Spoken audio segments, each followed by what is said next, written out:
The collapse of a retaining wall on a section of the River Road flood mitigation project that is now under construction has resulted in the temporary closure of the road from the intersection at Motley Hill to the Humpback Bridge.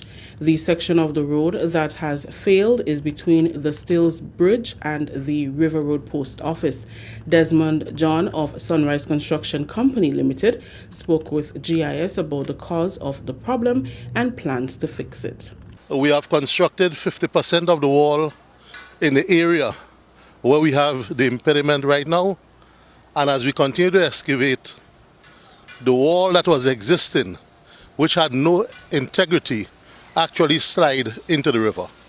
So on its own, it has taken care of some of the excavation that we had to do, but what we have to do now is to continue excavating the footing, casting our wall as fast as possible so we can stabilize that area and allow traffic to flow. Again, in the future, I need to consult with the consultants and my technical team so we can actually give a timeline of exactly when the temporary access for River Road will be opened up again. I'm also seeing that you have like culverts separated on the roadway. Is it as a result of the slippage? Yes, this fault line that have been established here has happened as a result of ingress of water. Because of the rain and because the culverts are not fully sealed and there are cracks and crevices, that water was able to slip into the existing road and create voids on the underside of the pavement and have some internal erosion that effectively resulted in what we are experiencing today. Minister for Infrastructure Development, Senator Nolan Cox, says the ministry has carried out remedial work to ensure there are adequate bypass routes to prevent an interruption in the flow of traffic. That is the area that has to be pulled out. Those are the unstable walls. And so it's just because of the work that is going on there, and it's happening so quickly that you start having some movement because of the traffic. We also would have, in preparation for that, would have done bypass road going up to Mount Rush, so that once we close off there, persons can traverse to that area. So we expected it, we expected the closure, but in terms of the progress that is taking place in terms of the movement of the road, it happened a little sooner than we anticipated. It's just that work is happening, and that is projects. That's the nature of projects. Sometimes things happen sooner than you anticipated, but at least we were expecting some closure on that roadway going forward.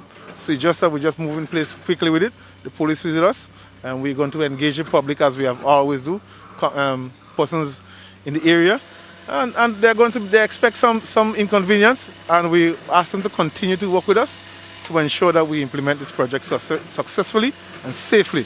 Head of the Traffic Department, Superintendent Randy Connaught, says public safety is paramount, hence the speedy move to reroute the traffic. What we have since done is to close up that section of road from the Humpback Bridge on River Road end and also up at the Deco end with the intersection with Motley Hill. Now I must say that it poses a bit of inconvenience to the motoring public, but all that was done was considered on the risk of personal safety and personal injury to individuals if such action was not taken.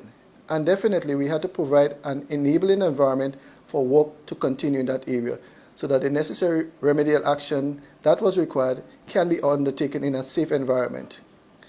We have since made alternative traffic arrangements, so persons traveling to and from the town of St. George has an option. They can travel over the Maras Hill area and also through the Mount Rush Public Road. What we do advise, and we strongly advise, is that persons and motorists pay particular attention because that particular strip of road going over to the Mount Rush area also service the road that takes you to the gravel and concrete emulsion plant where the gravel aggregates are being sourced. So we do expect quite a large volume of traffic traversing in that area, and it is also considered as a truck route.